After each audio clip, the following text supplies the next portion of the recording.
From this to Wow! this. Welcome mga ka-relax dito sa part 2 ng ating mini vlog series dito sa ating renovation nitong ating mini studio. At ito nga mga ka-relax, dumating na yung ating binili ng mga PVC ceiling na ilalagay natin pang kisame dito sa taas nitong aking mini studio. Ayan, andyan yung link sa ating yellow basket mga ka-relax. Madami tayo dyan design na pwede nyo rin pagpilian.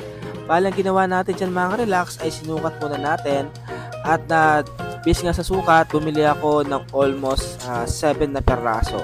At swerte at mabait yung ating seller, bigyan pa tayo ng mga free sample.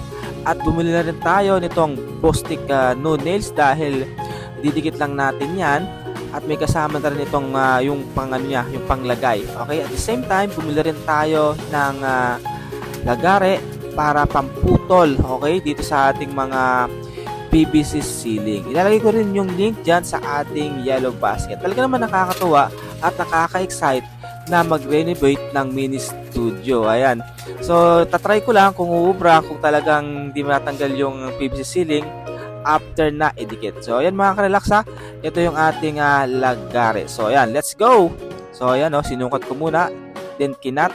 Yun bali may nauna na pala akong nilagay ng mga PVC ceiling. And so far mga ka-relax ay talaga namang madikit yung ginamit nating Bostik no nails. Talagang hindi yan nalalaglag. Ayan, kinat natin yung ibang PVC ceiling para magkasya bago natin ilagay sa taas. Talaga namang nakakatuwa na mag-renovate ang sarili nating mini studio. At ayan mga ka-relax, ito na yung resulta. Simple man pero satisfied na rin tayo.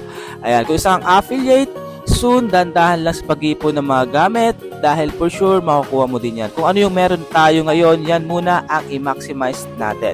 And mga ka-relax, maraming salamat sa inyong panonood. Keep safe and God bless!